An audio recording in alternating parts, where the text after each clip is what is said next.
NC का जो एहसान परवेज़ी और फयाज साहब जो पीडीपी से है, वो आज 3 तारीख को बिल पेश करने वाला है बीजेपी के खिलाफ, तो उसमें आप क्या राय?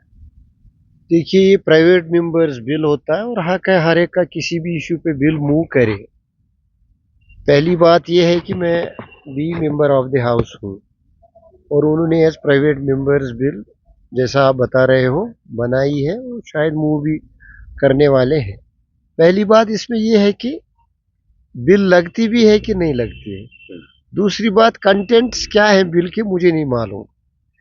As a member of the house मेरे लिए प्रॉपर नहीं होगा without knowing contents and without having the bill on table मैं आउटसाइड हाउस कमेंट करूं, दैट विल बी इम्प्रॉपर।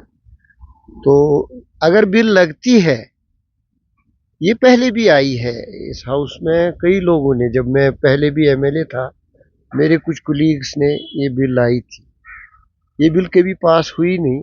आज की डेट पे अगर लगती है we also will take a view. Congress party अपना एक नुक्ता नज़र रखती है लिकर पे, उस नुक्ते नज़र को हम पेश करेंगे as per the contents of the bill. Nizam Sahab, जिस तरह आपकी गर्माशती हुई थी कांग्रेस में, तो इसी तरह कहा जाता कि जो बड़े बड़े लीडर जो अभी बीपीएसी में थे वो आप कांग्रेस वापस गए। वो फॉर हाई कमांड टू सी, और उन लोगों के लिए जिनकी मर्जी आने के लिए दरवाजे तो हर एक के लिए खुले ही होते हैं, लेकिन पार्टी का एक नज्म जब्त होता है, एक डिसिप्लिन होता है, उसके लिए अपनी हाई कमांड बनी है, they will take a decision. As we have seen the manifestos from different parties, but we have not seen the implementation on ground from last 3 months. What is your reaction on that? एक शिकवा है लोगों से हमारा ये कि वो चाहते हैं baby is still not born, तो चाहते हैं नाम उसका लिखे। एजेंडा पे हर एक चीज़ होती है, कमिटमेंट होता है हर एक पॉलिटिकल पार्टी का, और जब वो गवर्नमेंट में आते हैं तो उनकी ख्वाहिश भी होती है कि उन चीज़ों को पूरा किया जाए। ये टाइम कंज्यूमिंग प्रोसेस होता है। जो शॉर्ट टर्म चीज़ें होती हैं जिन पे इमीडिएटली डिसीजन लिया जा सकता है वो तो सरकार ने ले लिए, और जो लॉन्ग टर्म डिसीजंस हैं उनका एक प्रोसेस होता है। लोगों को भी समझने की ज़रूरत है, वो सिस्टम से जुड़े हैं पोस्ट इंडिपेंडेंस से ही, और उन्होंने भी देखा है कि हर एक सरकार की इच्छा होती है कि हम लोगों की तवक्कात पे उतरे, लेकिन सिस्टम में एक ही टायर नहीं होता है। जैसे आप ले लो उमर साहब इस वक्त चीफ मिनिस्टर, हम उनके प्री पोल एलाइज हैं, पोस्ट पोल में हम सरकार के साथ नहीं है। हम सरकार की पॉलिसीज का अभी तक कोई क्रिटिसिज्म नहीं कर पाते हैं, मैं किया इसलिए कि we also would like to give them time, sufficient time. यहाँ इस वक्त यूटी है, यूटी में चीफ मिनिस्टर के पावर्स बहुत ही लिमिटेड है।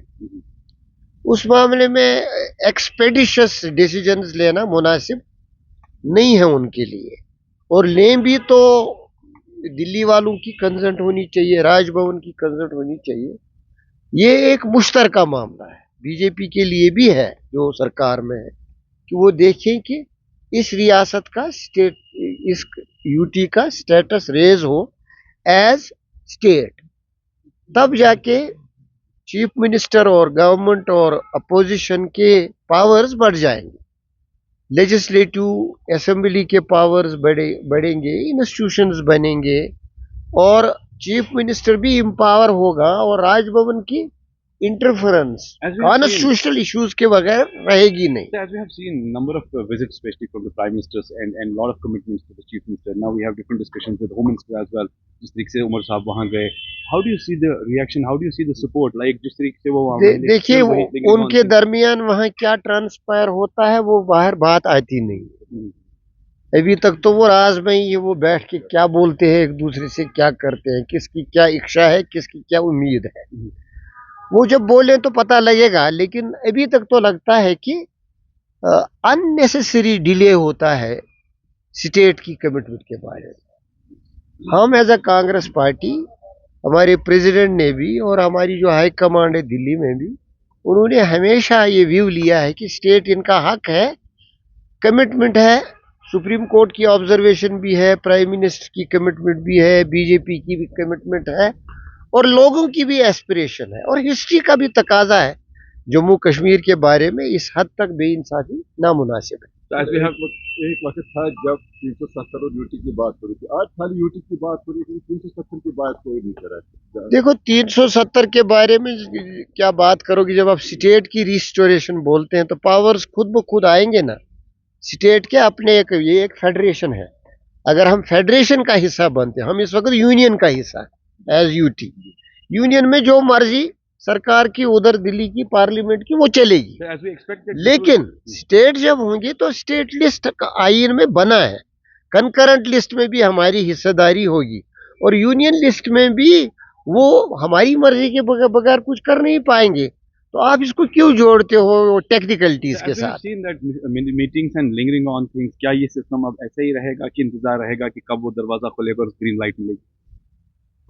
बुरा ना लगे, ये दिल्ली हमेशा इसी तरह की रही है कश्मीर के, जम्मू कश्मीर के बारे में। अब जब उन्होंने सब कुछ किया तो अब उनको थोड़ा इंसाफ से काम लेना चाहिए था। बहुत बहुत शुक्रिया, thank you very much, thanks a lot.